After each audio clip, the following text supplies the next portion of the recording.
Good morning, everybody.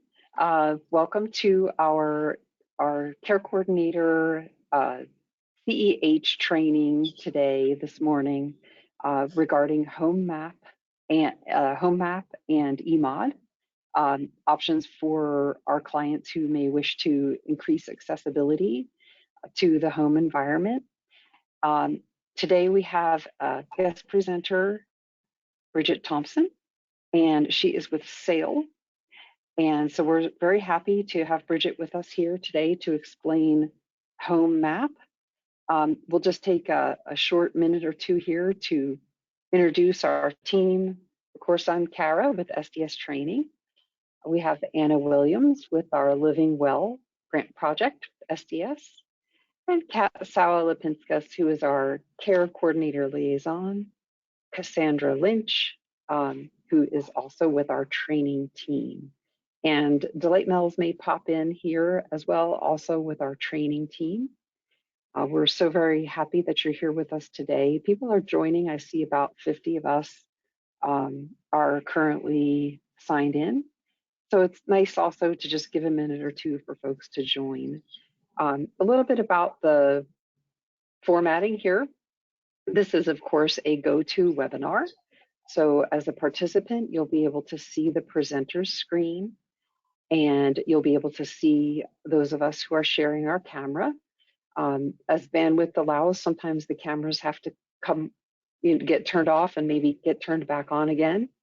So we appreciate your understanding around that and our technical things. You can interact with us with your question area. So if you see a little arrow, you might be able to open that up and see the question area, and that is where you'll be able to write in your questions. GoToWebinar does have all of our participants in a muted status when you come in, so you won't be able to ask your question, verbally, but you can write it in.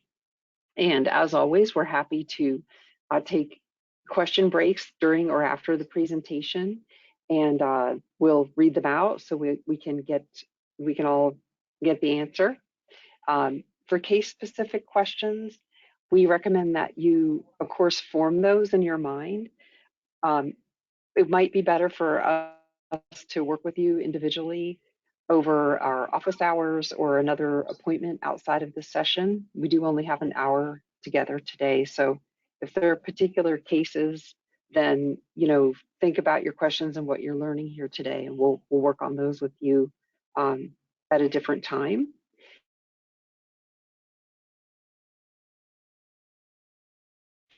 There you go. And of course, we do welcome your questions, so you're welcome to put your questions in the question area at any point. This is worth a care coordination, 1 hour of care coordination training for your certification, or recertification, I should say. You should be able to download a certificate that will come out in a link to you to email in about an hour after the webinar. If that doesn't happen, feel free to shoot us an email, sdstraining@alaska.gov, and we'll figure something out so that you can get your credit. Not a problem. We can work on that as it comes. Sometimes there's a little bit of technical difficulties with the downloads of the link, through the link. But anyway, we do have, as long as you're signed in with your name, we know you're here. Okay, so that being said, I'll go ahead and I'll let Bridget take it away, and let's all learn together about HomeMAP. Go ahead. Thank you, Kara. Thanks for having me here today. Before I start, I want to make sure that everybody can see the HomeMAP training slide. Is that what's showing? Everybody good? Awesome. Yes. Great. Well, then we'll start here. I will kind of I use the slide deck as mainly a tool just for us to kind of stay on track, but happy to take questions at any time too. So we can pause and do that. So first, an introduction. My name is Bridget. I am an accessibility specialist at SAIL. And so what that means is we do aging in place consultations. I do some HomeMAP assessments. And then I also help with some ADA and Fair Housing Act questions within SAIL and serve as an internal resource to our employees that are throughout the Southeast with any questions relating to the ADA or the fair housing and universal design questions. So SAIL, also known as Southeast Alaska Independent Living, we're an aging and disability resource center, and we have offices throughout the Southeast with staff actually in some rural areas as well. So Klawock, Angoon, and Cake. We have people that are there, and then we have offices in Juneau, Sitka, Haines, Ketchikan, and we also have a one-person office in Klawock. So we serve all areas of the Southeast, mainly for being a resource in the community for people who are aging or have a disability. And that means a wide variety of things, whether it be, you know, anything related to home modifications, traumatic and acquired brain injuries. There's a wide range that we kind of handle. We're working on our 1-minute elevator speech because we've realized that we kind of encompass a lot of different things that we leave out. But we usually go by SAIL. So for going forward, you'll probably hear me refer to Southeast Alaska Independent Living as SAIL. So first I wanted to give a little bit of a HomeMAP introduction. We'll kind of walk through what the HomeMAP is. And if you want the slide decks too, I think that, Kara, I believe that they're in the handouts section of the GoToWebinar. Is that correct? So if you want to read along. Okay, beautiful. One thing you'll notice. Some folks have asked, will we get it?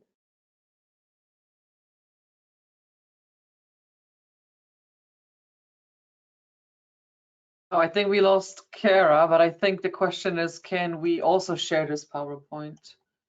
By email, and we will send them out the email, if you don't mind, Bridget. Is that okay? Absolutely. Yeah, that's okay, great. I was gonna. Yeah, so we will email the handouts. If you are not able to get to the handouts section within this webinar, we will email them to you. Thank you.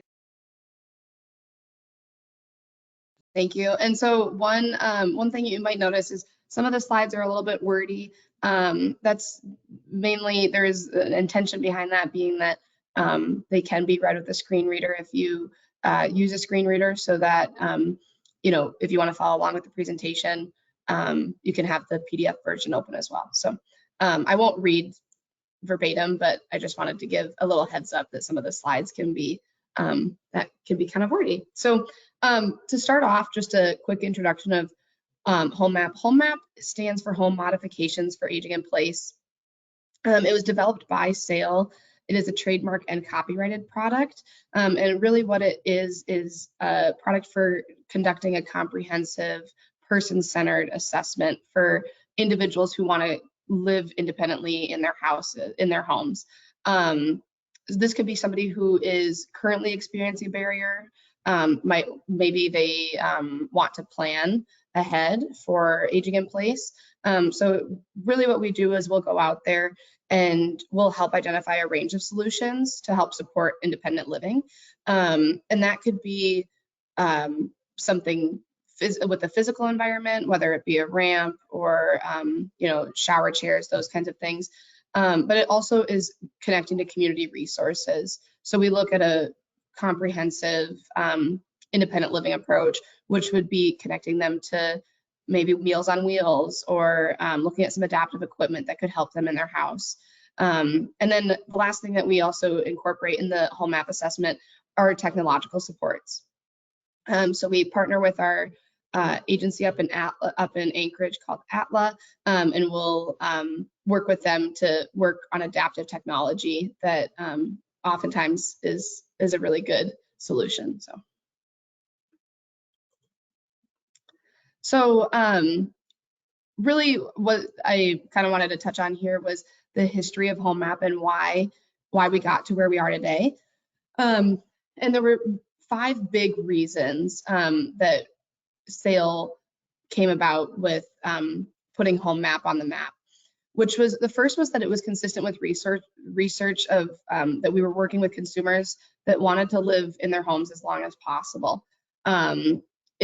was very apparent that people were having to leave their houses because they couldn't live there. They couldn't, you know, maneuver around their house, or they weren't able to live independently.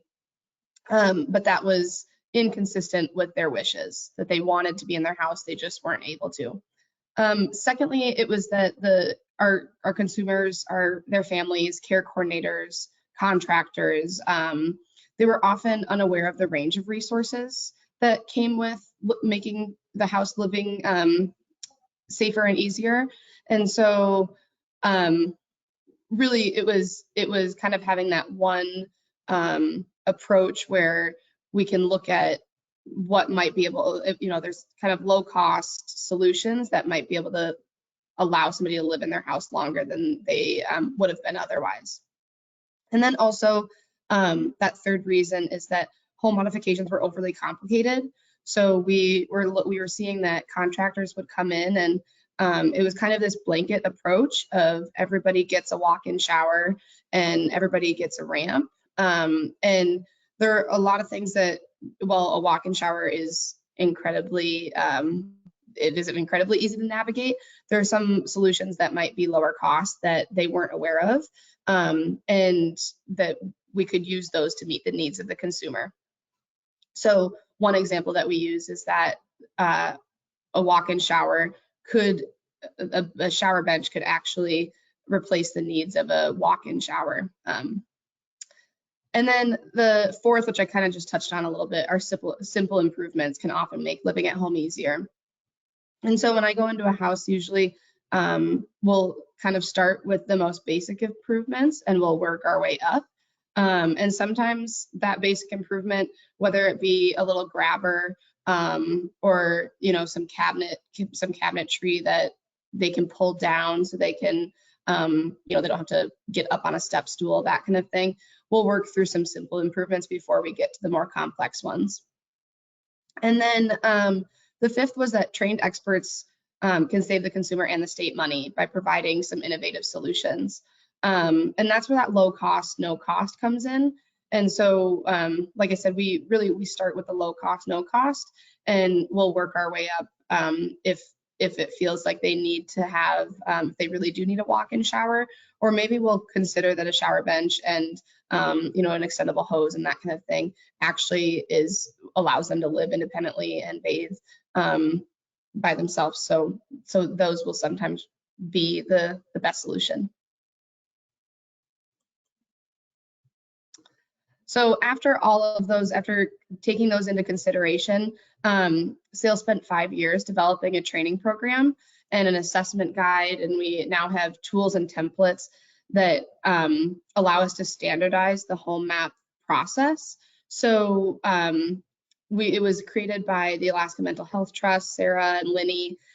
First Bank was also a big contributor at the beginning, and then we had some help from our Independent Living Center sister up in the Kenai Peninsula. They go by ILC. So we kind of were all able to collaborate and bring together this program that brings a standardized approach with some background, and we'll dig into certain resources that allow us to go into different homes, and everybody kind of will have that same independent, person-centered approach when we do the assessment.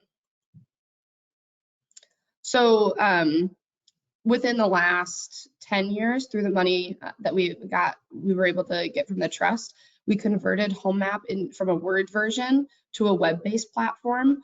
And we've added information for people living with Alzheimer's disease and related dementias. And then we've also developed a photo editing app specific to HomeMAP. So what that means is we can actually mock up certain scenarios. So we'll take photos of the home, and if a ramp needs to be in place, we'll draw out exactly where the ramp should go with dimensions, so that consumer can actually give the HomeMAP report, which they would get at the end. They can give that HomeMAP report directly to the contractor or to their caregiver to show them exactly what they're looking for. It kind of bridges that gap between the consumer and the contractor, and really puts that person at the center of their own decision making. And so what is unique about HomeMAP is that it's truly rooted in independent living philosophy, which puts that person at the center of their decision making. So we don't go in and we don't make decisions on behalf of the consumer. A lot of our, when we're talking with them, a lot of them are framed as suggestions, but oftentimes people get very creative with how they're using and utilizing certain features in their home. So while it might not fit the ADA handbook or things like that, we'll work with them and kind of find a different, maybe a different suggestion or something that they might find might actually be easier to navigate. But it really is their decision to make these changes. The other thing is it's not paid for by the vendors of the products. So at the end, you'll see the report, the HomeMAP report is actually, there's a list of different items that we might recommend, but we're not getting reimbursed or anything for those products. They're just things that we have found that have been good, and maybe our consumers are currently using them, that kind of thing. And then low cost and no cost solutions I've touched on a little bit, but we're not going to go in and recommend that everybody has a chairlift. Sometimes we can find solutions that will actually save money and are more attainable for each individual. And then we also, with help from ATLA, we add in the assistive technology component, looking for other ways that we can, get creative with problem solving. And a lot of times that we rely on our assistive technology component in the report to do that. And then throughout the entire process, whether it be the site visit or writing the report, we're always looking for consumer support, and that kind of comes back to the independent living philosophy and really putting that person in the driver's seat.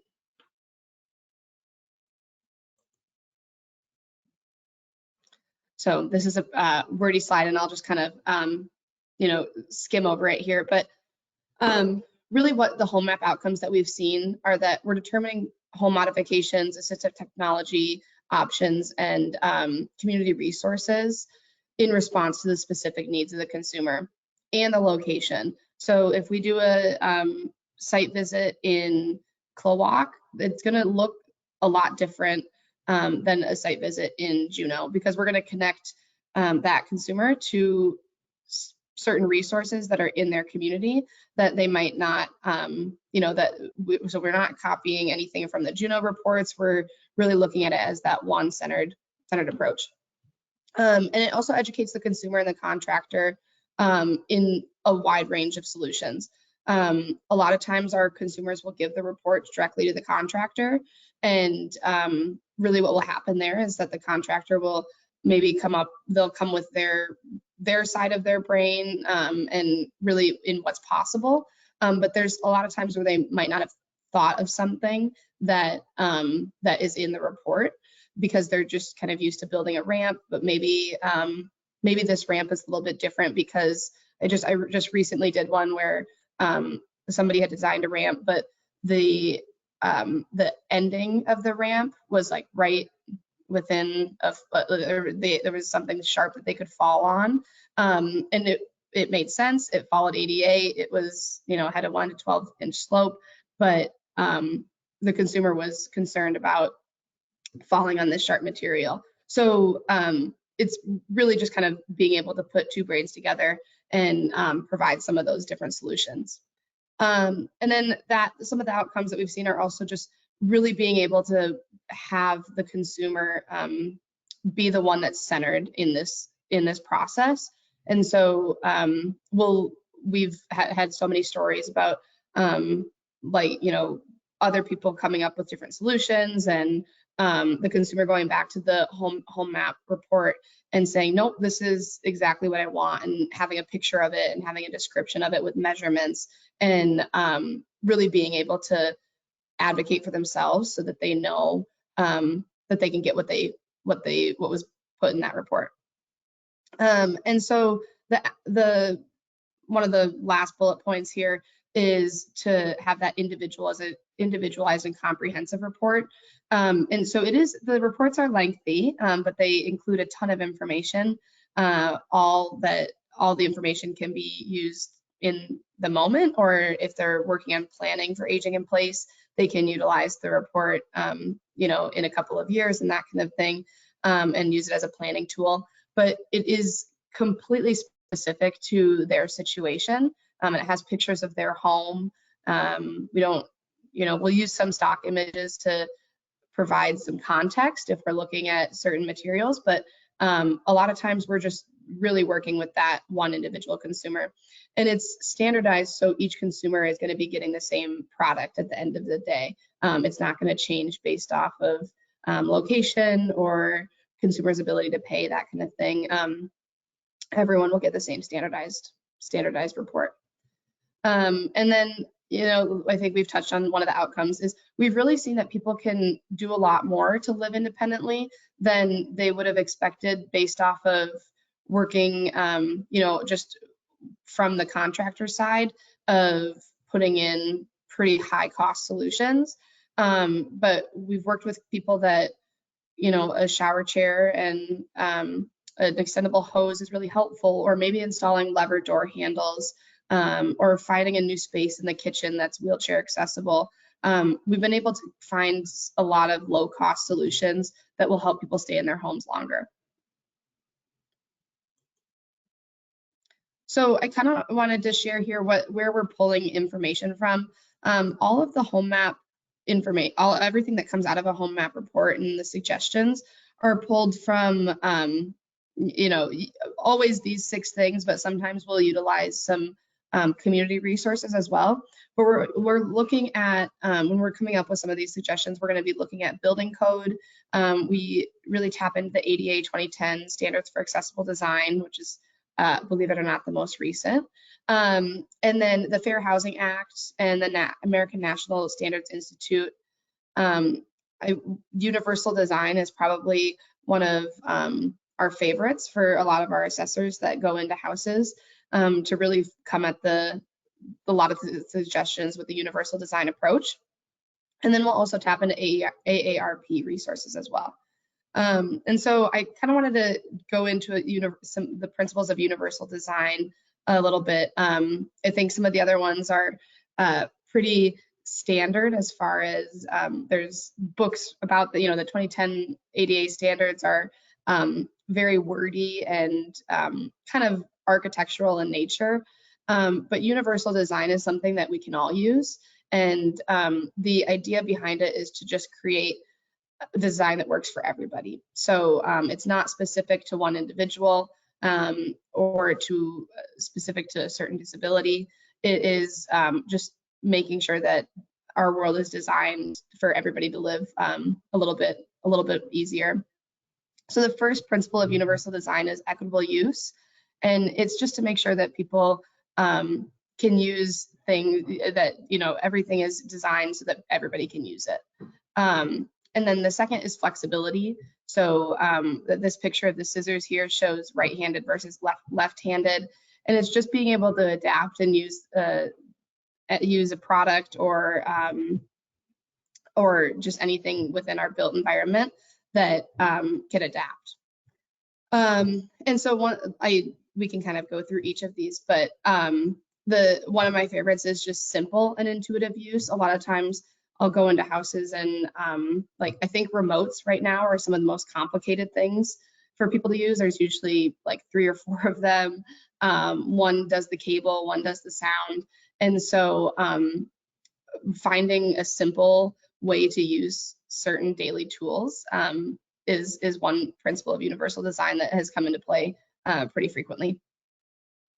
And then the low physical effort, I also wanted to touch on that one too, because the lever door handle that's shown there is probably one of the easiest things that one of the low, I would say one of the more common universal design concepts that we'll go in and find that somebody might be able to utilize within their home is even just like taking in the groceries and being able to open a door with your fist as opposed to using fine motor skills to open a knob. So those are some things that we will really pull from when we're going in and doing the site assessments. So I just kind of wanted to, here we'll touch on the HomeMAP process, and then maybe if there are questions, we can take a minute or two to go through those. But oops, let me go backwards.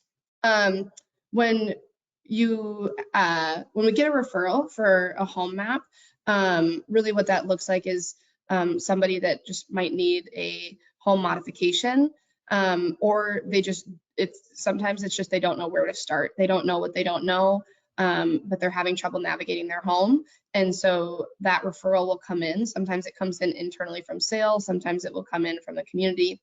And then we do an initial intake. And that part is just getting to know the consumer.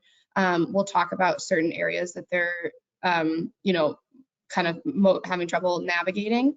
And then we'll schedule the site visit from there. That intake portion also has a lot of personal information in it. It's just to get a better idea of, how that consumer navigates, how they use their home, how they are navigating their home. Are they having friends over to visit? Do they like to go out into the community? So we spend quite a bit of time on that intake. And then once the site visit is scheduled, we'll go out there. There'll be a team of 2 people. It's an IL advocate and a HomeMAP assessor that go out to do that assessment. And it usually takes about an hour and a half, I would say, is a pretty average time to sit down and work through that assessment. And like I said, we always do it with the consumer being the center there. So we'll spend time doing the assessment, and then we write the report. So we come back and we take our very messy scrabbled notes and we start putting them all together and come up with some suggestions that might be able to help that person live independently in their home. And then lastly, it goes through quality analysis. And this is the standardization part of the report to make sure that everybody's getting the same type of outcome, so that they're receiving the same quality and the same bang for their buck, so that we can make sure that everything's standardized and that it's for that individual. And that's kind of, so we can kind of go into the intake. Do we want to take a little break for questions, Kara? Is there anything already that might have been asked? Yeah, there's a couple here. A couple of us have asked, is the HomeMAP assessment available through other IL centers throughout the state? Meaning, thinking about rural locations that may not have access to an IL center. And then the question, is this only for— Hey, sorry, Kara, your sound is a little off, like it's quiet. Sorry. I don't know everybody else, so sorry. It was my mic. We have a couple questions. Is the HomeMAP assessment available through other independent living centers throughout the state? What about rural locations that may not have access to an IL center? And is it only for Southeast?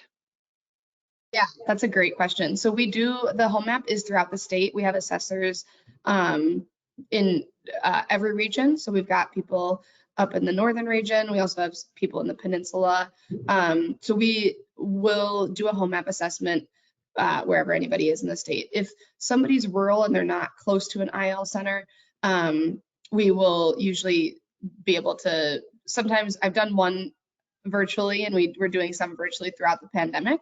But a lot of times we'll be able to find some funding for us to be able to go down there and do the HomeMAP assessment in person.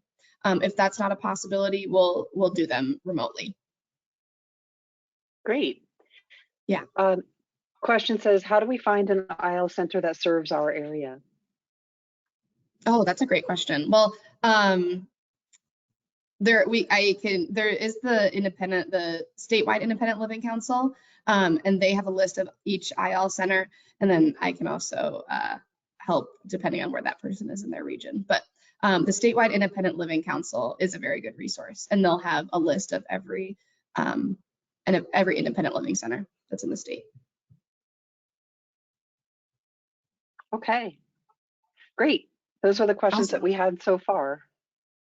Great. So we can hop into the HomeMAP intake. And this is that first part. So after we've received the referral, we'll start to do the intake. And that's this, this is just getting to know the consumer. And given our independent living background, we like to spend a lot of time on this. So these are some of the things we talk about in an intake. We'll talk about a disability or their medical diagnosis and what limitation is posed by that. And then we'll start to gather some information on household income and benefits and healthcare and other current services that they might be utilizing in the community. The big reason for that is to see if we can match them up for funding. And then we'll talk about some housing needs that they perceive that they have. So this is often our good spot to start. And we usually will start there when we go to the site visit. But we'll find that it usually trails into other areas. You know, if somebody is having trouble in one specific spot of the home, it can at times be mimicked in other areas. And then we'll look at IL as independent living or other service needs. And so that's really connecting them to other resources within the community. Like I mentioned, the Meals on Wheels and other community supports that they might be able to tap into that will help them live at home longer. And then finally, we'll do the same exact thing with housing accessibility needs. We'll do the same thing with assistive technology or adaptive equipment. So some people will already know what kind of assistive technology they need. And sometimes they don't know what assistive technology is out there in the market. And then potential resources for modification or equipment. And what that means is just matching them up to potential grants that we might see that would fit that one individual. So a lot of our HomeMAP ports will actually get people connected to other funding sources, just based off of the information that we take in at the intake. So we always complete the intake before going into the home. And then in the HomeMAP report, we use that to write a summary and a narrative. It's to tell us about the consumer and maybe their caregiver. And we like to put in a big personal flair, just recognizing that this is a report that they are going to use, and being able to share that every individual is different. And that really gives us that individualized approach there. It also brings in the independent living aspect of the report and allows us to treat each individual as their own. And a lot of times we'll add in things that are, you know, I worked with somebody who I went over there, and in their cabinet they had a thing of M&Ms from Costco, and the blue ones were at the bottom. And we were talking about how, and he had described that he only likes, I was like, oh, you don't like the blue ones? And he said, no, they're actually my favorite, so I saved them for the last part. And so we get to kind of like get a little glimpse of their personality in some of these intakes. And so we add those into the report as well. So then we'll go to the site visit. And really what we'll do, we always bring 2 people. The reason for that is that we'll have the IL advocate who's specialized in looking at some of those resources, some of those community resources. And then we have the HomeMAP assessor who really comes at it from an architectural point of view, where they're going to be going around and taking measurements, maybe using, you know, measuring the slope of the building, if there's going to be a ramp in place. And so that HomeMAP assessor is going to be going around and not really have a whole lot of time to really sit down with the consumer. And that's what that IL advocate brings. They're able to sit down, kind of talk through some barriers that they might be having, or, you know, something that they might maybe walk through ideas that they already have. So having that team of 2 people is incredibly helpful. And then we always sit with the consumer. We usually start out with just being able to kind of walk through what the HomeMAP is, and then talk through some of those perceived housing needs, like some ideas that they might currently have, and then we start there. And then like I said, the HomeMAP assessor usually does this part, but they'll go around and take measurements of areas, and that's what's going to come out in that report. So if we're going to be looking at a bathroom modification, we're going to take measurements of that bathroom, and we're going to match them up with, you know, with whatever accommodation they might need. Same thing for a hallway. If we're looking at putting hallway, you know, handrails in in a hallway, we'll take measurements of the hallway and then take a photo so that we can draw in where the handrail should go. And then, oh, I'm jumping ahead of myself here, but then take photos. We take a ton of photos, and that's just so that we can put those in the report so that they can give get that report to a contractor or to a caregiver, wherever that report needs to go. It'll have all of their everything that they would like to be done. It'll have it all listed there in priority. And then we always brainstorm together. This is not just between the HomeMAP assessor and the IL advocate, it's between the consumer and the individual and their caregiver. We often find that putting together more brains than one comes to the actual solution. So I might come up with something as a HomeMAP assessor, the IL advocate might come up with another solution, the individual might have something that they bring to the table. And so we really put all those things together, and that's what ends up in the report. And here's usually what we're bringing with us when we go to do a HomeMAP assessment. We'll bring our checklist, which just brings, it's a very lengthy 3-page checklist that walks through each area of the house. It starts from the street. So we'll look at housing numbers and make sure that it's, the house address is visible from the street if they have a house address, so that emergency services can get there. And so then it starts from there and it walks us through each area of the home. And then the IL intake, a lot of times, even though it's already done, we've already done the intake, we'll bring it with us because things will get added, like the blue M&Ms. And then our tools, which is a tape measure, pen or pencil, scratch paper, camera, that kind of thing. I oftentimes will bring examples of products, and it's just for people to test out. Sometimes I'll bring different types of handrails so that they can actually grip them while they're at the house. And then we can see what we can recommend. So it's a lot easier for us to look at somebody's grip and see what handrail might work better for them while we're there, as opposed to trying to figure it out, just online, looking at pictures of handrails. So here's our HomeMAP checklist. It's just to give a comprehensive view of what we're looking at. Like I said, that starts with the approach to the house, which is the address numbers, if they're there, any adequate lighting, and then we'll go through the home entry and we kind of will walk our way through. We don't always stick, directly to the checklist because we're sometimes going to start where the individual might need the most, the most assistance, but it's just kind of to give us a comprehensive view of what things we're looking at. And so then I kind of wanted to touch on some common and uncommon, we'll get there, interventions that we might see when we go out to a site. So the first thing, I live in Juneau, but have done these throughout Alaska, and we call these Peter Pan homes, which is that homes are designed without aging in mind, that nobody will age in place. And so a lot of our houses, whether if they're on stilts or a lot of them are built with some sort of step up to the front entry. So we see ramps almost everywhere. And that is one of the main reasons that we'll get called in to do a home map. So what we're looking at is the design. And here's an image of what will come out in the report. So here you'll see this is the image we took of the home. And then this is the ramp design that was recommended.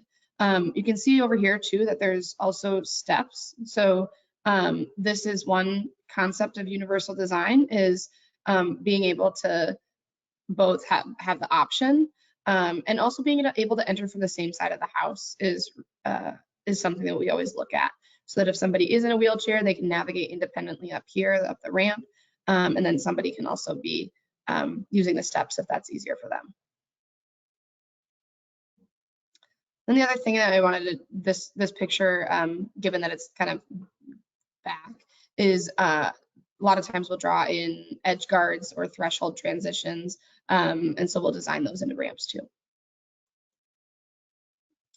So I think one of the most surprising things about ramps, which some people here might be familiar with, is that we're looking at 1 for every inch of rise it means that we need 12 inches of run.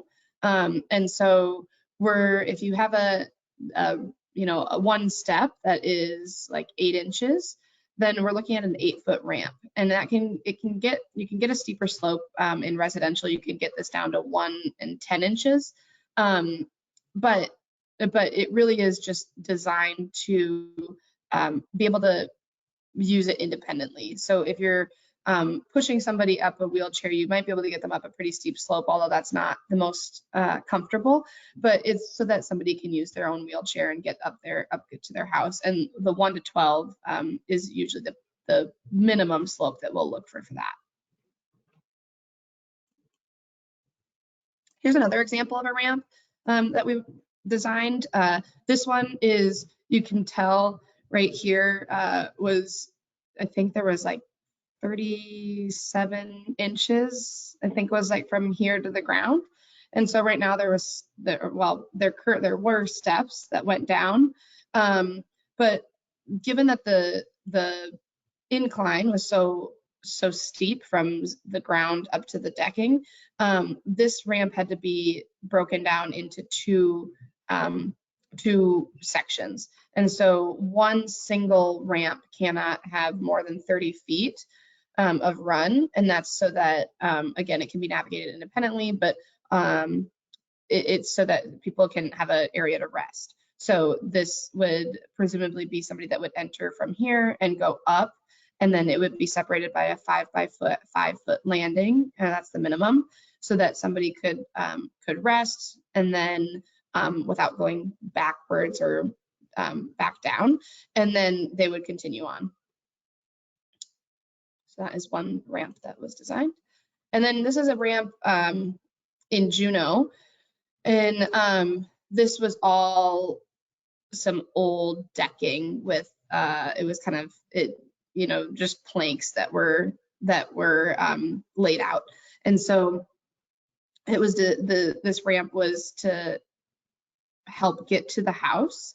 It was at least 36 inches wide, but the nice thing here is these handrails are really nice, and they're slip resistant, and they are nice and grippable.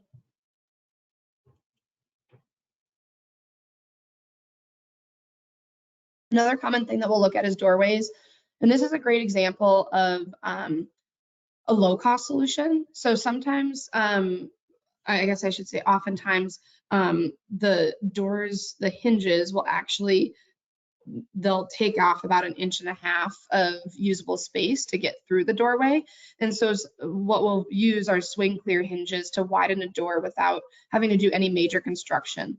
And sometimes we need to do construction, but maybe we'll look at a barn door instead of a pocket door. So a pocket door would have to go inside of the wall, which would require construction going into the wall, and then you have to look at what is on the other side of the wall and those kinds of things. But a barn door can just slide over and usually provides the same level of privacy that this person might need, and is a lot more cost effective. So that's one thing that we'll look at as far as doors, but these swing clear hinges are pretty popular. I almost always bring one with me so people can test it out too. And then grab bars. So another thing that I almost always bring in, and is definitely a common intervention, are bringing in grab bars, and we utilize them not just in the bathroom, but in other areas of the home, as well as handrails. We don't do any installation of grab bars, but we will bring some so that they can have them installed.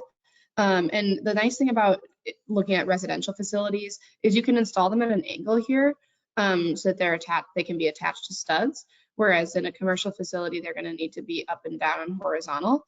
The big thing here is just making sure that the gap between the wall and the grab bar itself doesn't exceed 1.5 inches, so that this horrendous picture right here that kind of gives me the shivers, that won't happen. They won't get their arms stuck in it.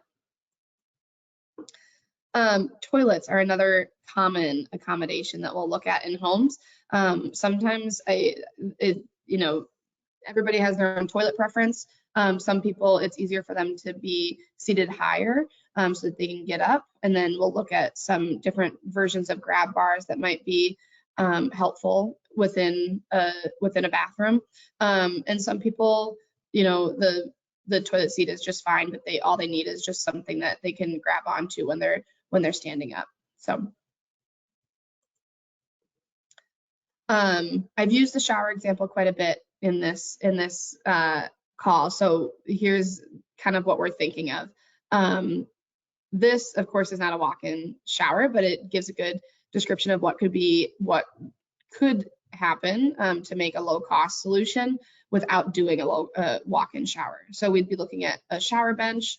We'd be looking at extensive grab bars that people could use, an extendable shower hose here, and then lever hardware, so that for them to be able to turn it on without having to use any fine motor skills. And then you can also extend this bench here to have a transfer bench. So this one doesn't extend outside of the tub, but it would allow, having a transfer bench would allow them to get in and, you know, get onto the bench and slide in, as opposed to getting in where it might be slippery. And here's the transfer bench that we're talking about. So looking at somebody who might be able to sit here and then twist. We have these for loan at the sale office. And if you are in other areas within Alaska, other independent living centers have loan closets that you'd be able to potentially go and try one of these out or bring to an individual that might need one. And so this one has a seat that slides across and it twists. So you would get in here and then twist it and then slide it right across. Hardware I've mentioned a little bit, but having that lever hardware, and it gets a little bit nitpicky, but it's on everything. So faucet handles, on door cabinet pulls, and then on doorknobs themselves. We always use the closed fist test. So can we open it or close it with a closed fist? And then the great thing about the HomeMAP is that we're looking at, because it is individualized, we're looking at uncommon interventions too. So a lot of times we'll get stumped and we'll put some brains together and we'll just say like, okay, and we just do a brainstorming activity and we'll come up with some things that might be able to work. I think one of my recent ones was I had somebody who didn't have the fine motor skills to fill their CPAP machine with water every night. And so we were trying to figure out, like, do you put I'm blanking on the word, like a Culligan there, but then those are extremely heavy. And so I don't think they'd be able to lift the Culligan up onto the, so we were trying to figure out how we could get this CPAP machine filled. And somebody came up with the solution of one of those hockey water bottles that it has a long, like you squeeze it and then it has a long spout on it, kind of, it's a plastic. And so that was one of our uncommon interventions, but it's just an example of kind of where we're coming at it. So I wanted to share some uncommon interventions that we sometimes will come up with. One recent one that I did was an ADHD kitchen. And it started off with, I didn't know that there was such a thing, but after doing some research on it and talking with the individual, we found out that there is an absolutely huge market for ADHD kitchens. And so we learned a lot there, but it was really to utilize a ton of labeling and organization tools so that things could be easy to see and not get lost, and it doesn't feel overly cluttered, so that they can be able to cook efficiently. So that was one that we did. Types of doors are always fun. A lot of times we'll brainstorm about what type of door might be the best, especially if we need wide clearance. And so barn doors are a great one, but sometimes you don't have, if a barn door were to slide, you don't have all the wall space on this side of the wall that you would need. And so you can split the barn door up and go 2 panels. And then you can also do some smaller French doors. We've done these quite often, especially going into hallways. If you need more space to get in, but the hallway is, the door will swing out into a hallway. We'll do bifold doors, the French doors, and then also bifold doors, which is down here in the lower right-hand corner. And that's a really good solution. And these are solutions that just don't cost as much as doing a pocket door. So pocket doors are always an option, but a lot of times we're looking for different solutions that might not have as much construction involved. This was a family in Sitka that you can see here, they have a chair lift. So they have a way for themselves to get up the steps to their front door, but they didn't have a way to carry up items. So grocery items and things like that. So it was, this was a winch built lift. They actually do have it motorized. There's a little remote here, but it's a pretty basic winch that you would kind of use almost for a boat, but you can see it in this lower hand picture. And so they'll put their items into that, and then they can utilize the chairlift to get up to their front door, and then the items will meet them up there. Steep driveways are a very common one. This particular one is in Kodiak, and so this individual, they had gravel put down thinking that it would help, but you can see all of the times that their tires would spin out. And so we were trying to figure out how we can help get this consumer up to their front door, which is over on this side of the home where this white car is parked. But oftentimes in the winter, they can't navigate up there. So that was one that we looked at. And sometimes I will say there's not like there isn't the absolute best solution, but we're really just working to see if we can make it a little bit easier to accommodate. So one thing we looked at here was walkways, like a tiered walkway system. So they could come off their deck and there could be a walkway here with 3 or 4 steps, a walkway, and then 3 or 4 steps and then down. That was one solution. Another is a handrail that they'd be able to grab onto if they ever needed to go up and down. And then another thing that we looked at was maybe paving part of it, paving part of this, and then maybe having a parking pad here, maybe paving the entire thing. And then we'd be looking at making sure that it doesn't get icy, those kinds of things, or one or a combination of those. So that was one of our steep driveway solutions. Sensory sensitivities are ones that we are, I say it's a common, uncommon one. Uncommon because I don't think that it seems like no solution was ever the same, but common in that we deal with them pretty often. So one in particular was the light that came through some of these blinds was distracting to an individual. So we were looking at different types of blinds. Another individual didn't like the sound of the blinds. And so we looked at some sort of film that could be put into place instead in lieu of blinds, but still let the light through. We didn't want closed curtains every time. So we looked at the light here. And then ones that have remote controls so that they don't have to deal with the cords and that kind of thing. So, and then outbursts or thrashes. We have these are some things that we'll look at is protecting corner guards, having mats, weighted blankets that can help calm an individual. So we'll look at kind of what might work for them. And this is where the individualized approach comes in. I was working with one that they started to realize that one of those wagons actually was really calming. And so they would put their son in a wagon. And so that was something that we incorporated into the report because it was just helpful to know, especially for them living in their house. And then memory loss. This is where, with the money from the trust, we were able to kind of expand into Alzheimer and other related dementias. And so we did a lot of research and we're able to tap into some resources that helped us design a program and some resources for people that might have memory loss. And how their spaces are, how that can affect their spaces. So this is a rug on the left-hand side of the screen here that kind of looks like there's a step. One might think that that is a step down. And so just using anything on the floor that could be less distracting, maybe it's one color, using a rug that has a lot of contrast too. But this right here could be distracting for some people. And then same thing here, there's a lot going on.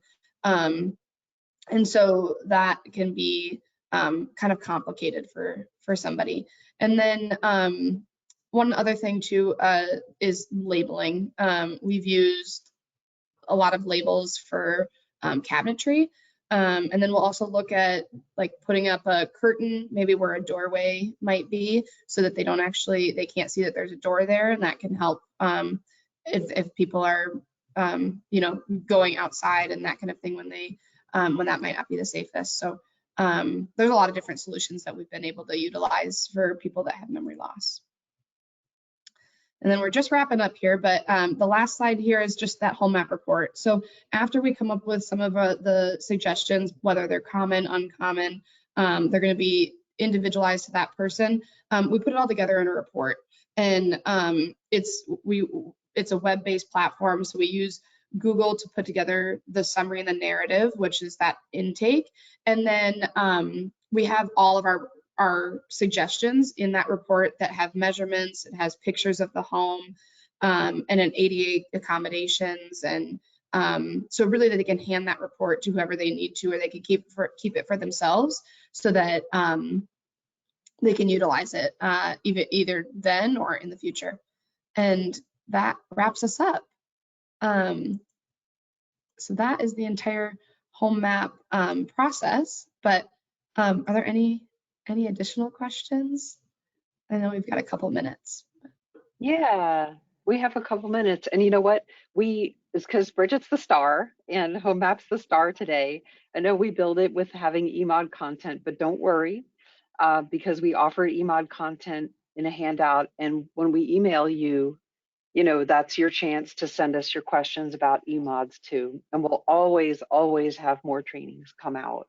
We can focus on an eMod training at some point. But I really wanted to have Bridget come and give us this wonderful information about this option. So please write for us in our last couple minutes if you have additional questions for Bridget. Just go for it. And I sense that fingers might be flying and typing in some questions for us. Very cool presentation. My takeaway is how person-centered it is, and how you take time to get to know the person a little bit and their style and their preferences. I appreciate that very much. Comment says, it sounds like a HomeMAPS report would provide a lot of the pieces needed for an eMod request. They may go together like that. Yeah, good observation. And a lot of thank yous. Folks are sharing. Very cool, love it. Really enjoyed this training. Thank you, it's very helpful. Awesome, thank you. This was really good information, and it's interesting and kind of really good to see the innovative kind of thinking, like that ramp, that kind of, if there's not enough room for a ramp, that you are able to still accommodate and do these modifications. So that was super, super good. Thank you so much. I like the doors, the different doors, and I really like the ADHD kitchen, and I really liked the sensory parts. The perception isn't just access. It's not just about access. It's like your perception and how that can affect your understanding. All right, question says, do you work with contractors to help with accomplishing needed accommodations? Do those contractors have to be Medicaid providers? That's a good question. That is a really good question. So we don't, SAIL specifically doesn't work with any contractors. We have a list of contractors that have done projects in the past that we usually will hand out to people, but sometimes we'll have a grant that will actually bring their own set of contractors. If they're going to be doing the modification themselves, they'll have their own contractors, a lot like a team that they'll come with. And the Medicaid contractors question is our big stickler. That's the one that is kind of, we want everybody to be able to get an environmental modification, but they have to be a licensed contractor. So that's the big one that we're running into not having, yeah, it's a big loop that we're trying to go through. So, but yeah. Right. Access to resources all around. Yeah. Yeah. Yeah. Would this be considered a funding source to use prior to asking for a waiver? It's yeah. it could be. So to be clear, like the HomeMap isn't the funding source itself. It's just the information for that individual to utilize the assessment, to utilize the assessment to make their own changes to their home. But a lot of times it will connect to funding that we might have at sale or other community funding. So that might also be funding through an IL center in Anchorage or the IL center up in Nome. A lot of times there can be connections to funding that way. Okay, great. Okay, that brings us up to just a minute after the top of the hour. I really want to thank everybody for being here for this great information. If we leave with good questions too, that's also valid. And look for our email and more chances to connect over the service of eMod and how the eMod and HomeMAPS might go together as well. All right, take care everybody. Have a great rest of the day. Appreciate you very much. Bye for now. Thank you.